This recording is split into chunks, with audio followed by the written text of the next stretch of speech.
Election का time है। अब यहाँ पर ये गलत फहमी मत रहना कि कोई पैसे लेकर मैं स्टेट पर आया।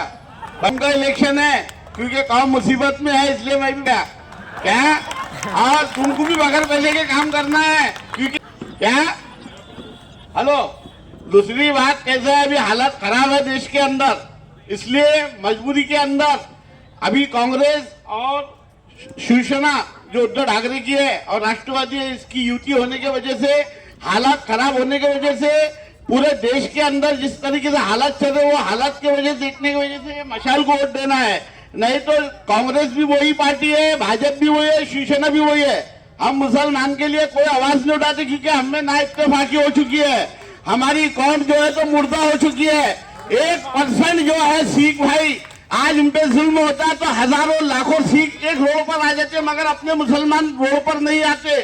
कुर्बानियां देने का हम लोगों में जज्बा नहीं है, हम मुर्दे हो चुके हैं। आज फलस्तीन के अंदर जो जुल्म हो रहा, वो जुल्म हिंदुस्तान में भी होने वाला है। ऐसी ही मंशा भाजपा की खुलेआम स्टेटों पे जहर उगल रही है। इसलिए ये सारे पार्टियों को एक जगह करके आज मशाइल को वोट देने के लिए सारे मुसलमान एकजुट होकर, सारे मसलक के मौलाना एक होकर अभी आने का दौर है। अभी कोई इस्तेमा लेने का दौर नहीं है, ना तबलीगी जमात, ना इस्लामी जमात, ना अहले हदीस। अभी जो जंग है वो है बातिल के खिलाफ। अभी सारे मसलक के मौलाना आने का टाइम है। एक अकेला करीब मौलाना ही आते हुए दिखता बेचारा, बाकी कोई मौलाना सोए हुए दिखते। ये सारी पब्लिक का कहना आ रहा है कि सारे मौलाना ने एक आना और एक झूठ होकर ये जालिम के खिलाफ में उतरने का होना, क्योंकि मालूम है कि अभी हांगो के अंदर एक भी मुसलमान का कोई वसीला है नहीं। डॉक्टर साहब, पूरे लोग यहाँ के जो कहने वाले हैं पूरे गांव के भाई, लोग स्टेट के ऊपर सिर्फ टाइम पर आते और बाद में भूल जाते। मुसलमानों पे जुल्म होते तो ये लोग कहाँ जाते। तो आप पढ़े लिखे लोग हैं, आप एजुकेशन है, आप लोगों ने आगे आना चाहिए, मुसलमानों के मसले मसाइल को लेना चाहिए और सारे मसलक के जितने भी लोग हैं, जमात के लोग हैं, सभी को एक जगह करके, सारे खानदानों के ना इत्तेफाकिया खत्म करके तमाम मुसलमानों के ऐसी को मेजॉरिटी बनाओ कि जिनके पीछे सारे मुसलमान आवाज उठा सके।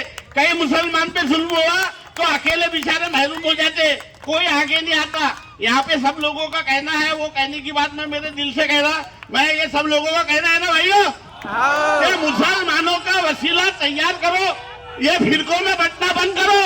क्योंकि मालूम है कि जमदारों को पठान नहीं चलते, पठानों को जमदार नहीं चलते, खाटिकों को अपने कहते जमदार नहीं चलते, ये जो बिरादर में शाहों को पठान नहीं चलते। ये चीजें खत्म करने का दौर है। अब रहा सवाल, सुनो, रहा सवाल ना इत्तेफाकी खत्म करने का। अभी जो ताल्लुक से मीटिंग हुई थी, शौहरत बहने जो मीटिंग लिए थे, मैं नाम के साथ बोलता, किसके बाप से डरता नहीं, अनिल जमदार ने मीटिंग लिए थे, सुनो, और परवेज पठान ने मीटिंग लिए थे, सुनो। तो ये इन्होंने मीटिंग इसलिए लिए थे कि अपने कहते भाई उन्होंने आकाश छोड़कर ने उनके काम किया, मसले मसाइल किया, तो वो मीटिंग प्रोसीजर के हिसाब से उन्होंने लिए थे। किसी भी मुसलमान का जमीन, उनका भी जमीन गंवाने नहीं देंगे कि वो अपने कहते भाजपा को वोट देंगे, क्योंकि वो भी मुसलमान है, मेरे को मालूम है। और वो हज कर आए, शौहरत हुसैन हज कर आए, उन्होंने हाजी होने के बाद बोले, अंसार भाई खुदा की कसम, मेरे बच्चों की कसम, बोले मैं मस्जिद पर कसम खाता, मैं भाजपा को वोट नहीं दूंगा। ये उनका ईमान है। और अपन दिलों में ना इत्तेफाकियां खत्म करो, दिलों को जोड़ने के काम करो, लोगों को बुरा भला बोलने से और खिलाफत पैदा होती, नफरतें पैदा होती, नफरतें खत्म करने का दौर है। डॉक्टर साहब गलत बोल रहा हूँ तो मेरे को बोलो, और तुम आगे बढ़ो, मुसलमानों के रहनुमा बनो, तुम पढ़े लिखे हैं, काबिल है, कसम खुदा के हंसो मत, ये दौर है भी है, लोग उम्मत पूरी साथ में तुम्हारे मारे डॉक्टर साहब के नाम से होगा। इंशाल्लाह आगे बढ़ो और मशाइल को वोट दो, ऐसी इत्तेफाक बताओ, पूरे नौजवान अपने अपने घर के वोट डालो, बगैर पैसे के डालो, कोई पैसे लेने के नहीं। पैसा है तो बातिल को गिराने का है, जालिम को गिराने का है। क्या है, अपन किसके बाप से डरते नहीं, फिरौन से नहीं डरे, किसी बाप से नहीं डरने वाले नहीं। मगर कैसा है, ये कायदे के अंदर जो है तो अपने को तकलीफ पहुंचाएंगे, इसलिए कैसा है, इनको कायदे से गिराना है। तलवारों का दौर खत्म हो गया, वोटों का दौर आ गया, अपने वोटों का उपाय सही करो और ये सब लोगों का मिलकर साथ दो। इतनी बोल के मैं अपनी जगह लेता हूँ। अल्लाह भी उस कौम की हालत उस वक्त तक नहीं बदलता जब तक कि उसको खुद अपने उस कौम को अपने बदलने का वो ना। अगर आज ऐसा समझ लीजिए कि किसी आदमी ने मेरे गले को दबाना शुरू किया दीवार पर रखकर, तो क्या मैं दुआ करूंगा कि अल्लाह मुझे बचा ले? तो क्या अल्लाह की मदद आएगी? अपने काबे की हिफाजत अब तुम्हें खुद करनी है। अब अबाबीलों के लश्कर नहीं आने वाले। अल्लाह ने साफ तौर पर कुरान में फरमा दिया कि अब ये जिम्मेदारी हमने आप पर दी है। आखिरी नबी ने हमें साफ साफ तौर पे बता दिया कि अगर मुत्तहिद रहे तो जमाने पे छाओगे, और अगर मुंतशिर हुए तो फिर आपका कोई पुरसाने हाल नहीं होगा। आज हम इस हद तक तो पहुंच गए, लेकिन अब ये आखिरी स्टेज है। कहीं ऐसा ना हो, अल्लाह ना करे कि ये प्रोग्राम मस्तान चौक में, अल्लाह ना करे इलेक्शन का प्रोग्राम आखिरी हो। अगर वो इस तरह से आज बात करते हैं कि हमें 400 पार जाना है, तो इसका मकसद क्या है? हमारी कौम बहुत भोली भाली है मेरे भाइयों। आपने कोविड जब हुआ था तो आपने ये चीज को बहुत हल्के में लिया था, जब उन्होंने कहा था कि ताशे बजाइए, ये बर्तन बजाइए, फिर उन्होंने कहा था कि टॉर्च दिखाइए। हम बहुत आसानी से ले रहे थे उसको, हमको पता ही नहीं था कि इसके पीछे क्या मामला है, क्या राज है, क्योंकि हमारी सोच वहां तक पहुंचती ही नहीं। उनका ये मामला था कि वो ये देखना चाह रहे थे कि हमारे इस बेवकूफाना फेस पर भी कितने लोग आगे बढ़ के काम करते हैं। उनका एक बाकायदा मुनज़्ज़िम तरीके से ये मामला, उन्होंने समझ लिया कि नहीं, यहाँ तो बहुत बेवकूफों की कमी नहीं, गालिब बहुत लोग हैं। और ये जो कौम जिसको हमेशा तारीख में बहुत ज्यादा अक्लमंद और समझदार समझा है, इसलिए कि इसके पास कुरान है, दीन है। मैं बहुत बड़ा कोई नमाजी मुत्तकी परहेजगार नहीं हूँ, लेकिन आज वक्त ये है मेरे भाइयों कि अगर हमने इस मामले को नहीं समझे तो फिर आगे हमारा हाल बहुत बुरा होने वाला है। कांग्रेस की हमने हुकूमत देखी, अल्लाह के फजलो करम से कभी हिम्मत नहीं हुई कि शरीयत में उन्होंने कोई मुदाखलत की, कभी नहीं हुआ। और एक मर्तबा जब एक गलती हो भी गई थी, जब इमरजेंसी से पहले मोहतरमा इंदिरा गांधी ने नसबंदी का मामला लाया, तो आपको इल्म होगा कि हमारी कौम ने कैसा मजा चखाया था, हुकूमत गिरा दी।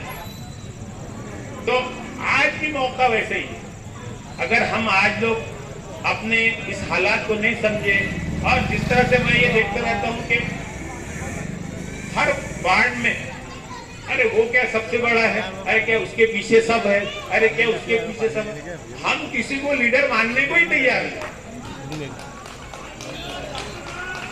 सही ये बात नहीं है कि मेरे को लीडर नहीं बनना है, मैंने बहुत कोशिश की मेरे भाई, और मैंने बहुत अच्छी भी कोशिश किया, और बड़े बड़े लीडरों से भी लड़ा। ये मेरे जो साथ में रहने वाले भी जमगा भी जितने भी लोग हैं, ये सब अच्छी तरह से जानते हैं कि मैंने उसमें कसर नहीं छोड़ा। लेकिन हमारे कौम का क्या बोलना चाहिए, नसीब ये है कि हम किसको लीडर ही नहीं मानते। अच्छा, मोहल्ले में नहीं मानते एक लीडर, शहर में कोई एक लीडर नहीं मानते, डिस्ट्रिक्ट में कोई एक लीडर नहीं मानते, हमारे स्टेट में हमारा कोई लीडर नहीं है, हमारे देश में हमारा कोई लीडर।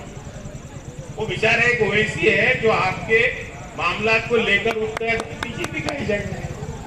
अरे इसके पहले कोई था क्या पार्लियामेंट में इतनी आवाज उठाने वाला, इतने साफ तौर पर? हम किसी पार्टी का पट्टा लेके नहीं गले बैठे हुए, जो हक है, जो मुसलमानों के लिए हक बोलेगा, हम उसका साथ देंगे। ये मौका नहीं है यहाँ पर इस बात करने का, लेकिन हक बात हक ही रहती है, कोई उसको छुपा नहीं सकता, कोई उसको दबा नहीं सकता। और आज अच्छा, उन लोगों ने ये बहुत अच्छी तरीके से समझ लिया है, मुसलमान कोई टेंशन लेने की जरूरत नहीं, मुसलमानों का कोई टेंशन लेने की जरूरत नहीं है। कुछ लोगों को बुलाओ, पैसे दो, उनका आदमी खड़े करो, उनके वोट बढ़ जाएंगे, सीधी हमारी सीट चुन कर आएगी। और आज यही मामला हैदराबाद में हो रहा है, यकीन करेंगे आप, 12 मुसलमान खड़े हुए, एक मर्द मुजाहिद को हराने के लिए 12 मुसलमानों को पैसे देके खड़ा किया। अरे एक तो है, उसको तो बोलने तो वो भी नहीं चलता, सपोर्ट भी नहीं करेंगे, बोलेंगे भी नहीं। तो फिर इस कौम की बेहिस्सी इससे ज्यादा कुछ नहीं हो सकती। फिर वो क्या है कि मरो फिर शोर मचाते, क्या है, हाँ, मुंतशिर हो तो मरो शोर मचाते की, है ना, हम शोर भी मचाएंगे। अच्छा, व्हाट्सएप पे सबसे ज्यादा पूरा दिन सिमट के आ जाता है, एक आध तो व्हाट्सएप का मैसेज आ गया कि फिर वो शुरू हो जाता है, अरे ये ऐसा, अच्छा वो भेज रहा है किसको, सामने वाले को, जुम्मे के दिन ये पढ़ना, अरे तुमने पढ़ा क्या भाई, है जुम्मा के दिन इतनी 10 वो करो इतने, अरे तेरे को जब इतना ही समझ रहा तो पहले तू पढ़ लेना भाई। वो खुद नहीं पढ़ेगा, उसको मालूम भी नहीं है बेचारे। तो ये हाल है। तो मसला यही है कि आप तमाम को समझाने के लिए नहीं आए, आप लोग सब समझदार है, सब आपको बेहतर तरीके से मालूम है। व्हाट्सएप, फेसबुक, यूट्यूब, हर चीज मौजूद। अब आज वक्त इस बात का है कि हमको दूसरों को समझा है कि नहीं। आपको मैं समझाने के लिए नहीं आया, आपको ये बताने के लिए आया कि आपको दूसरों को समझाना है कि हालात बड़े खराब है। अरे बाप, ये जो जंग होने जा रही है ये तुम्हारी मेरी हिंदू मुस्लिम सिख ईसाई की जंग नहीं है। मैं शॉर्टकट में निपटूंगा और 4-5 बातें करूंगा। ये जंग जो है दीन, इस्लाम, मजहब, शरीयत, मुस्लिम का मासूम बच्चे से नौजवान बुजुर्ग तक शहीद होने पे, कत्लेआम होने पर तैयार है।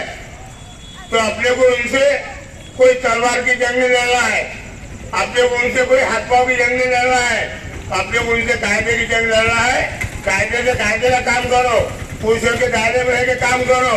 और एक बात ये सुनो, क्या मशाल जो निशानी है, ये खेलकर साहब बहुत अच्छे आदमी है, ये इनको चुन के लाना है, 3 नंबर का बटन दबाना है। सुबह फजर की नमाज इंशाल्लाह पढ़कर हर घर से हर माँ बहन को समझाना है कि 3 नंबर का बटन है, वो बटन दबाए बाद में जब तक सू करके आवाज आती नहीं तब तक आके हिलने का नहीं। ये तो बस आ रहे रोड निकालने जा रहे, वो काम का नहीं, पैसे वगैरह कुछ मिलने वाले नहीं। इसमें कौमी मिलत दिखाना है, कौमी जज्बा दिखाना है और काफिर को नीचे गिराना है, जालिम को नस्तानाबूद करना है। अल्लाह नबी के सदके में, अल्लाह अपने साथ में, तो इंशाल्लाह जंग अपनी जीतेंगे और पूरे हिंदुस्तान में कांग्रेस जीत के आएंगे। कि मैं अल्लाह के से उम्मीद रखता हूँ इंशाल्लाह आप लोगों से भी। तो अपने को 26 तारीख को सुबह 7 बजे से 5:30 बजे तक का मतदान ताकत से कर रहा है। सबसे ज्यादा मुस्लिम समाज का वोट होना है। जितना मुस्लिम समाज का परसेंटेज बनेगा उतने अपने सीटें निकलेंगी। कोई हिंदू भाई आते नहीं, मतदान करते नहीं, ये बोलने की बात है, हाँ तो गेला तो पडला काही नाही लागेला, 15 वर्षात काही नाही घातलं, सारे हिंदू भाव खिलाफत चर्चा। मैंने पूरे गांव की इंक्वायरी निकाल लिया, बुलट देने की, हर गांव को रिश्तेदार, हर गांव को फोन लगाया। लोक म्हणतात 15 वर्षामध्ये घातलं नाही, आता इथं काय मत मागेले, चाल तिकडे हमारे कांग्रेस चालते, ऐसा बोलते हिंदू भाई भी। तो हिंदू मुस्लिम सिख सब साथ में अपने को 26 तारीख को मतदान 95% 90% करना है, ज्यादा से ज्यादा। और जो भाई मेरे काम धंधे वाले, उनका काम धंधा ना गिरे करके जल्दी सुबह 7-8 बजे वोटिंग करके उसके काम पे जाए, इसलिए मैं गुजारिश करता हूँ। 3 नंबर का बटन है, 3 नंबर का बटन दबाए, महाभारत को समझाए। मशाल निशानी है, कांग्रेस की निशानी मशाल है, उद्धव जी ठाकरे जो है उनकी निशानी मशाल है। अपने महाभारत को समझता नहीं, वो बोलते बेचारे कि भाई पंजन दिखा नहीं, तो उनको बोला पंजन में मशाल है। ऐसे याद से समझा के बोलना और मतदान ज्यादा करना, इसलिए मैं आपसे गुजारिश करता हूँ। मैं जो अल्फाज खत्म करता हूँ। अस्सलाम वालेकुम, खुदा हाफिज़।